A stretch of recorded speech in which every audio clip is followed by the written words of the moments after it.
Bonjour les amis, tu vas bien? Ouais, ça va bien. Il y a Daniel qui m'a dit qu'on avait une vidéo qui cartonnait parce qu'elle dit si je faisais ça, alors je le refais, peut-être que ça va marcher.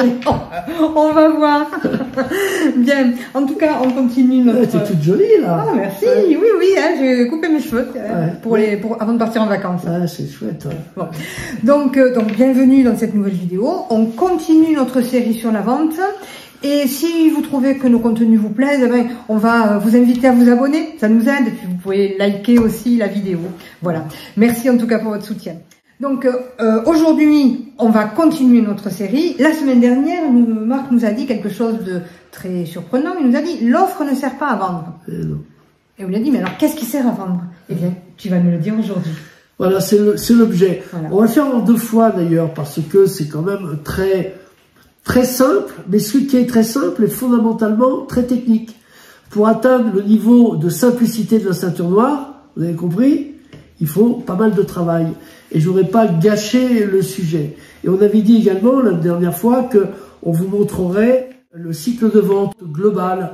Mais on va le faire d'une façon différente et je pense assez originale. Voilà, vous voyez le tableau? Très bien. L'animateur, le feutre, le tableau. Bien, nous allons partir de l'idée que le client est sur le point de signer. Or, pour s'engager, le client, dans sa tête, il doit se dire quoi? Que le bénéfice qu'il aura demain, vous voyez, est largement compensé par la certitude ou la confiance qu'il a dans le fait que la solution qu'on lui vient de lui présenter, que la solution va bien résoudre son problème. Donc nous, commerciaux, si on veut aider le client à faire le lien entre la solution et son problème, on a donc intérêt à bien comprendre, et je vais prendre du rouge pour ça, à bien comprendre qu'est-ce qui touche le client, qu'est-ce que le client veut résoudre, voyez? Et ça, c'est la pointe de l'argument. Et là, vous avez l'autre partie de la flèche. Voyez? Un argument, c'est comme une flèche qu'on doit tirer en plein cœur, c'est ça l'idée.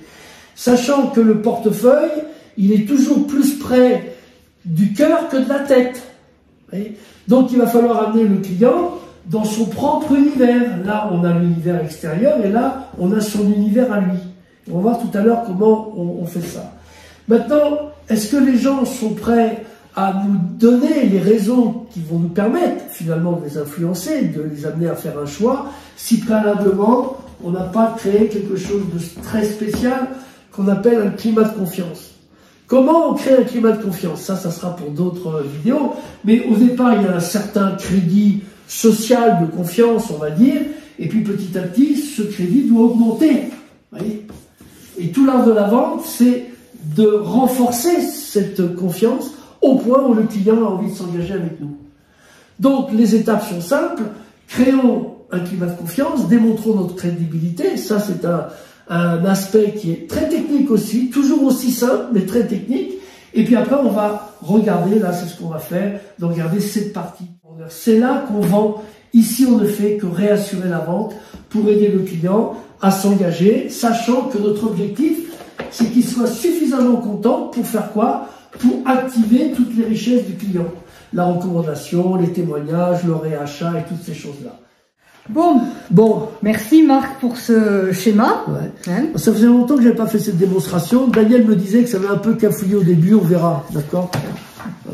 Donc, alors venons maintenant à la découverte des besoins. La découverte des besoins, au cœur de la découverte des besoins en termes de technique, vous avez l'art de poser des questions. Pour que les gens décident de passer au travers, pour travailler sur les basiques. Vous voyez? C'est extraordinaire, on peut lire tous les bouquins qu'on veut, mais si les basiques ne sont pas en place, eh bien, on ne va pas pouvoir utiliser ces techniques. C'est ce qui explique la pauvreté des commerciaux dans la phase de découverte des besoins. Vous voyez, ils sont beaucoup plus entraînés à parler d'eux qu'à écouter le client en réalité. Alors, pour l'utiliser, ces questions, si on regarde l'univers du client, il y a l'extérieur et l'intérieur. Il y a des niveaux superficiels, les choses qu'on dit à tout le monde. Puis il y a des choses, on va dire, on partage des idées, etc. Ça sera un niveau intellectuel. Et puis il y a un niveau profond. Le niveau profond, c'est quand ça nous touche personnellement, quand c'est directement notre réalité. Par exemple, on peut parler football. Vous voyez, le dernier match de football, on discutait avec un copain, parlait de foot balistique. Et puis à un moment donné, la personne dit oui, moi, quand j'étais gamin avec mon père, et là, on est dans le niveau profond.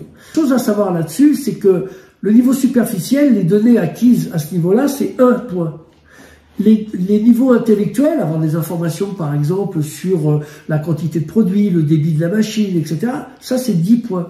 Maintenant, le côté profond, quand la personne dit des choses par rapport à elle-même, ce qu'elle ressent, comment elle vit le problème et la situation, c'est 100 points.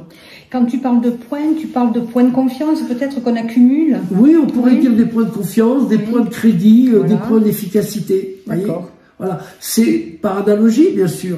Donc, vous avez des commerciaux qui passent tout l'entretien dans le niveau 1 et 2. Donc, ils ont les 60 points, c'est pas mal, hein, 60, 80, 100 points. Et puis, vous en avez un qui va 3 fois toucher le niveau profond, et là, tac, tout de suite, il a 300 points. Ben, je vous le dis une chose, c'est celui qui touche, qui est au plus proche de l'univers du client, qui a la plus grande chance de vendre. Et puis, maintenant qu'on a vu ça, on a un outil qui permet de travailler la profondeur, on appelle ça, nous, l'entre-deux-oui. Et cet entre-deux-oui, c'est simplement, je vous le présente très rapidement, c'est le fait de, quand on va aborder un sujet et qu'on veut creuser, demandons l'autorisation. Je peux me permettre de poser quelques questions, vous voyez. Ça a l'air de rien, mais si vous bypassez une ligne d'intérêt chez le client, sans faire ça, ça fait des petites sonnettes d'alarme dans sa tête et c'est pas bon. Donc on lui demande, est-ce que je peux vous poser quelques questions par rapport à ça? Est-ce que c'est indiscret, par exemple, vous voyez? Et puis quand vous avez l'autorisation, ben vous avez toute une batterie de questions sur le sujet. Et vous avez intérêt à ne pas influencer le client directement. Vous lui posez des questions, vous attendez ses réponses. Et vous creusez à partir de ses réponses. Si vous dites oui, par exemple, oui, à l'époque, j'ai fait beaucoup de judo, et donc ça m'a beaucoup servi dans le métier, vous n'allez pas lui parler du basket ou lui parler d'autre chose. Vous allez lui parler du judo, hein, c'est intéressant, mais c'est-à-dire, expliquez-moi. Voyez. Donc tu parles de reformulation, là. Alors je parle de, c'est poser des questions à partir des réponses du client. Et puis petit à petit, on creuse, et à un moment donné, le client, naturellement, va là où c'est le plus intéressant pour lui, et là où c'est le plus intéressant pour lui, c'est quand il parle de lui. Voyez. Donc, si on ne perturbe pas le chemin du client qui veut aller au centre de son problème, au centre de sa préoccupation, il y va de lui-même. C'est nous, souvent, qui le détournons de l'endroit où on a intérêt à aller ensemble avec le client. Et effectivement, comme tu le dis, Daniel, à un moment donné, on fait la reformulation. Voyez. Voilà, il faut savoir doser, ça va durer pendant, je sais pas, 1 ou 2 minutes, ou 1 minute, ou 30 secondes, peu importe. Mais dès qu'on a atteint quelque chose de plus profond, on reformule. Et qu'est-ce qu'on a dans la reformulation? Un accord.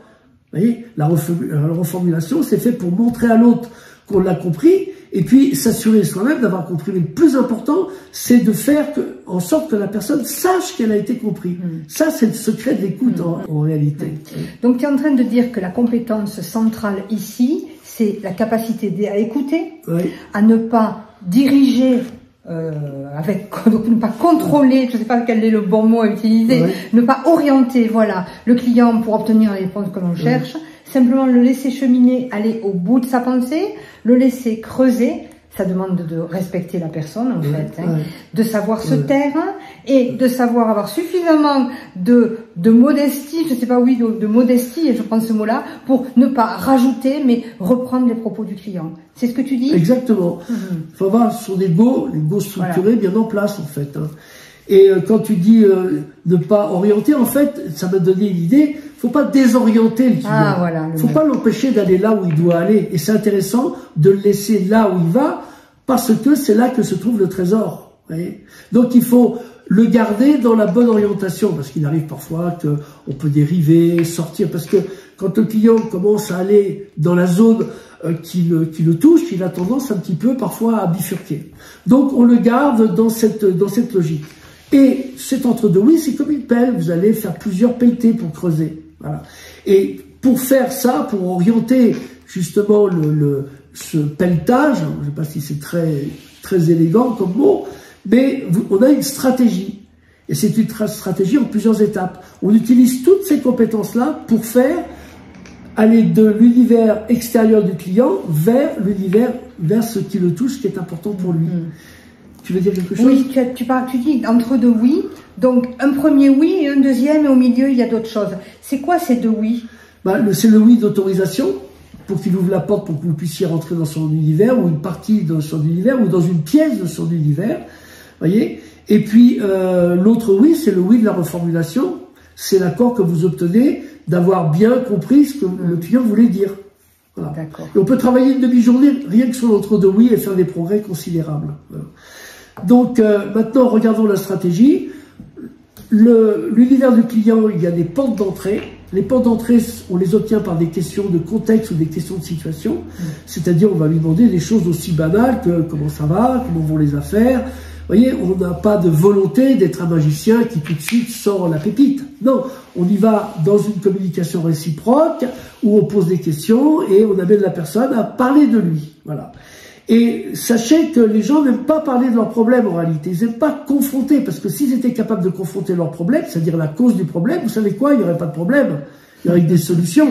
Donc on est dans un terrain qui est particulièrement, qui peut être même explosif, introvertissant ou explosif. Donc on y va doucement, c'est ça qu'on veut dire. Hein. Et on ne fait pas une auscultation vite fait sur la blouse avec le stéthoscope. On va faire une opération plutôt à cœur ouvert. On va ouvrir le client. Et quel que soit le genre de produit d'ailleurs. Hein, vous voyez. Et donc ensuite, on lui pose, on le laisse réagir s'il y a des insatisfactions. S'il fait ah oui là, en ce moment la concurrence, en ce moment ceci et cela. Là, on est très sensible à ça. Pourquoi? Parce qu'on va creuser. Et s'il n'y a pas de réaction comme ça, on pose des questions qu'on appelle des questions de problème. Vous voyez? Et j'ai vu que le magasin Lidl avait ouvert à côté de chez vous, ça a un impact, vous voyez. Et la personne avait dit, bah oui, effectivement, on a vu notre chiffre d'affaires, le premier mois, ça a été très très très dur, quoi, vous voyez. Donc là, l'impact, c'est quoi? C'est la personne est en train de regarder son problème, et vous voulez qu'elle aille au cœur du problème, qu'elle soit consciente, parce que souvent les problèmes, on les met à distance. Et il faut y aller doucement là-dessus, vous voyez. Donc l'entre-deux oui, la question d'autorisation, c'est là qu'il faut vraiment les utiliser. Une conversation au barbecue, on s'en fiche. Mais là, on commence à toucher à la corde sensible. Et donc les questions de problème, ça fait monter le niveau de conscience. Et là, vous allez après passer dans un mode qu'on appelle la responsabilité. La raison pour laquelle on ne résout pas un problème, c'est qu'on ne prend pas responsabilité pour le problème. Je ne parle pas de culpabilité, je parle de responsabilité. Vous voyez ? Et vous demandez, jusqu'à maintenant on a regardé le passé et le présent, vous voyez d'où vient le problème, depuis combien de temps vous l'avez, etc. Et quel impact ça a aujourd'hui pour vous, sur le plan psychologique, sur le plan financier, sur le plan du temps, pour vos collaborateurs, votre famille. Vous voyez, vous avez tout ce champ de questions. Et là vous lui dites, mais dites-moi, cher monsieur, si ça continue comme ça, dans 3, 6, 1 an, tout dépend de la nature du problème, quelles peuvent être les conséquences? Et là, tu parlais du silence tout à l'heure, c'est un des grands moments où il faut savoir se taire. Tu vois, je trouve que cette approche, je la trouve quand même extrêmement respectueuse parce que c'est pas toi qui va inventer les conséquences. Ce sont les conséquences que le client connaît. Si tu me permets, je fais une aparté. Je me rappelle, il y a fort longtemps de ça, quelqu'un qui était venu chez moi pour, on se connaissait pas encore, pour nous vendre un système d'alarme. Et le gars, il a sorti une espèce de boucle, là, avant il n'y avait pas d'ordinateur, hein, et il a commencé à montrer des appartements complètement défoncés, des chiens tués, en fait, des choses. Il voulait me montrer quelles étaient les conséquences horribles de ne pas avoir de système d'alarme. Je l'ai mis à la porte, tout simplement, quoi. Parce que c'est de l'évaluation, oui. Et même ça peut être invalidant, vous voyez. Donc il ne faut pas évaluer les gens dans ce type de communication. Et la meilleure façon de le faire, c'est de lui poser des questions et de le laisser construire, révéler sa réalité du risque potentiel par lui-même. Vous voyez, c'est ça, comme le dit Daniel, c'est ça le respect. Mais en faisant ça, vous faites quelque chose de très important, parce qu'il arrive un moment où la personne, elle a la prise de conscience. Et là, elle passe de « j'ai un problème » à « je veux une solution ». Elle ne connaît pas la solution, c'est peut-être pas vous qui avez la solution. Dans tous les cas, la personne, elle a complètement changé de statut. Et également, votre statut à vous de vendeur, il change progressivement. Vous n'êtes plus tellement perçu comme un vendeur, mais comme un conseiller. Et le conseiller, il a un côté unique. Et c'est vous qui avez fait le meilleur diagnostic. Donc vous voyez, votre statut, il devient extrêmement bon. Vous voyez, le client, il commence à vous vouloir, vous, et vouloir votre solution. Pourquoi? Parce que vous avez démontré que vous étiez la personne la plus compétente. Vous voyez, le respect, la compétence, c'est des choses qui se marient très très très bien. Vous voulez dire? Non, la compréhension, voilà quoi, le respect. Ouais. Voilà, donc l'autre élément qui a changé, maintenant que l'on a amené le client à prendre conscience, on va aussi lui faire regarder combien ça lui coûte en temps, en argent, en crédit, vous voyez. On lui fait évaluer la perte quand même, parce qu'on en aura besoin pour la comparer avec le gain. Vous voyez. Et le ROI, c'est la différence entre ce qu'il va acheter et ce qu'il va gagner. Et dans ce qu'il va gagner, il y a les dimensions de temps qu'on peut quantifier en argent, les dimensions d'argent, d'économie ou de perte qu'on peut quantifier, et puis également, il y a le côté psychologique.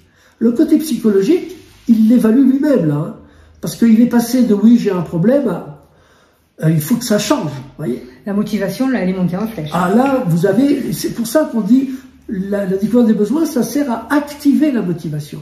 Mais si la personne vous dit « oh non, vous savez, bon, ça ne change pas grand-chose », et qu'il vous dit ça 3 fois de suite, il n'a pas de problème.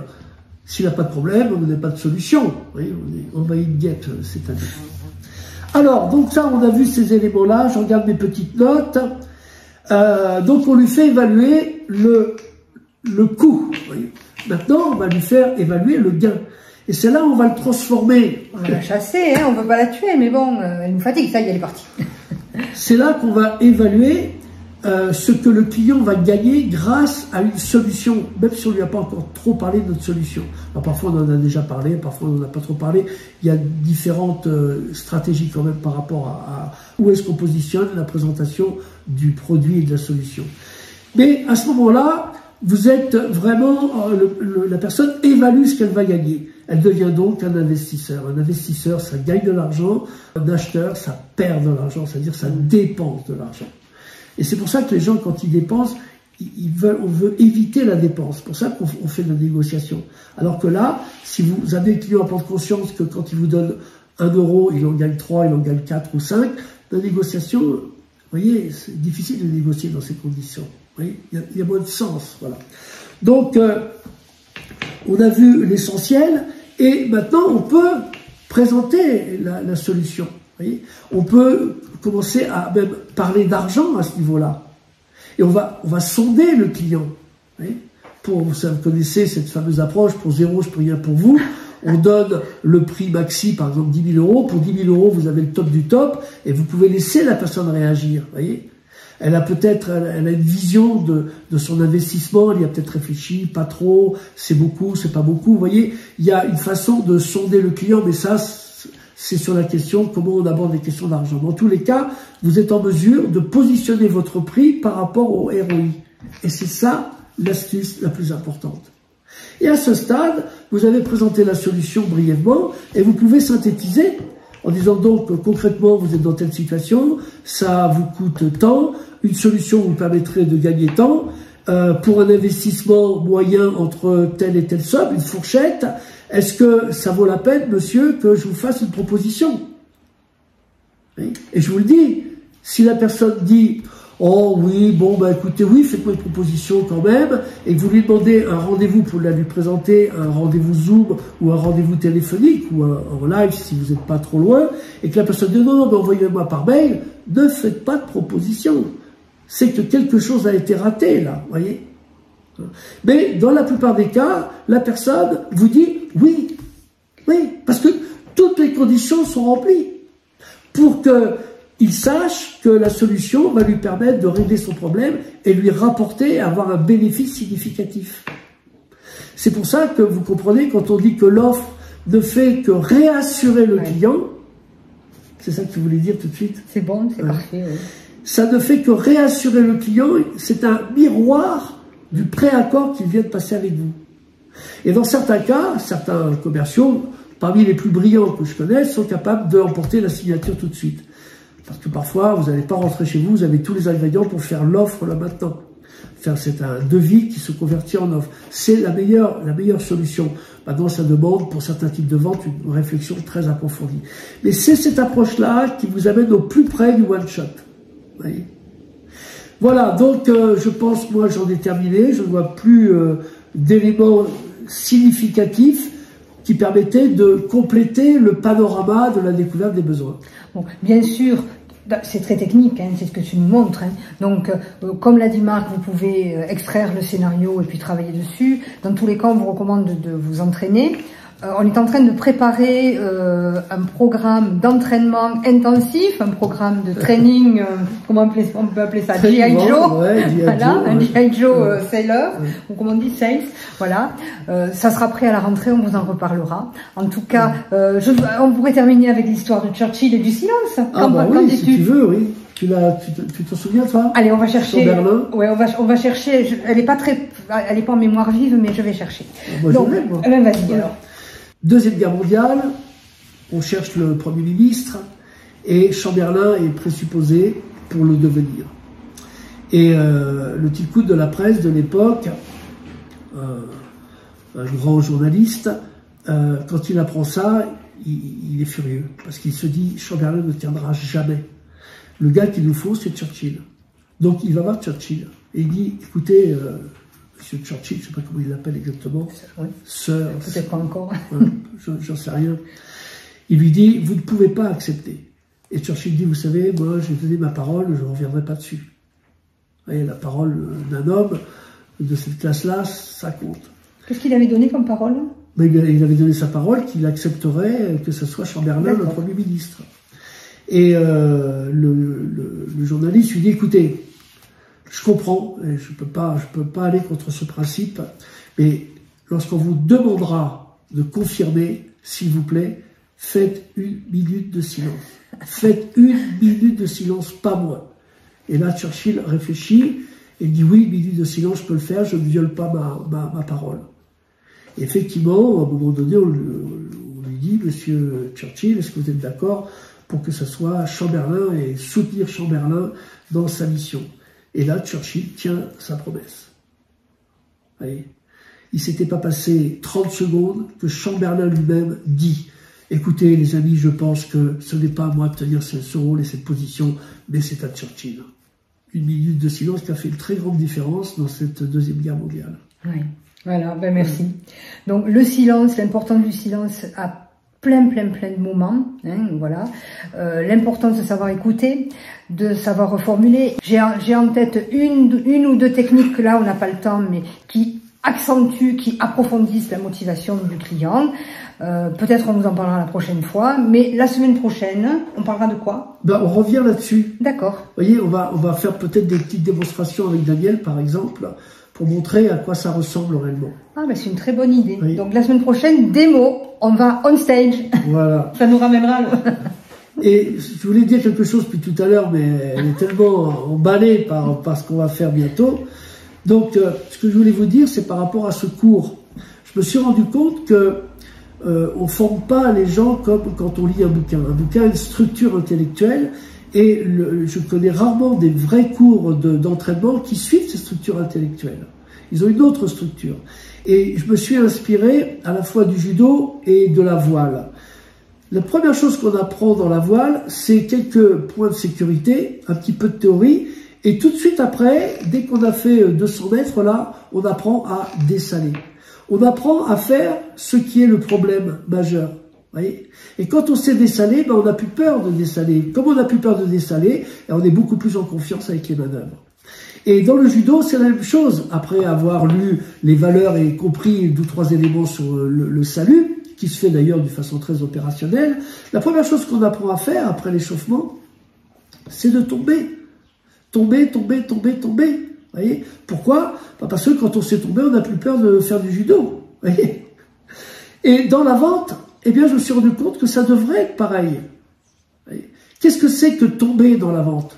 Fondamentalement, c'est écouter. Mais c'est faire face aux situations que l'on craint le plus. Qu'est-ce qu'on craint le plus? On craint les objections, on craint les questions, c'est le minimum, on craint les objections, on craint les réclamations, on craint les reproches, voyez? On craint ces choses-là. Et pourquoi on les craint? C'est parce qu'on ne sait pas les gérer. Et si donc on commence un cours en commençant par travailler sur le traitement des objections, le traitement des reproches, qui est entièrement basé sur l'art subtil de prendre l'énergie de l'autre et de la convertir positivement, et quand on n'a plus peur de faire ça, alors je peux vous garantir que l'apprentissage il est accéléré d'une façon phénoménale. Donc dites-nous en quoi ça, comment, si ça vous fait tilt, Et puis on vous en dira un peu plus la prochaine fois et au fur et à mesure de ces conversations qu'on appelle du dimanche, même si aujourd'hui on est samedi. On est samedi, voilà. Bon, eh bien, merci de votre attention et de votre écoute. Mettez-nous un petit pouce, ça nous aide beaucoup. Partagez. Mettez des commentaires si vous avez des questions ou des sujets que vous aimeriez qu'on traite. Et puis, on vous dit à la semaine prochaine. Ciao, ciao! À la semaine prochaine!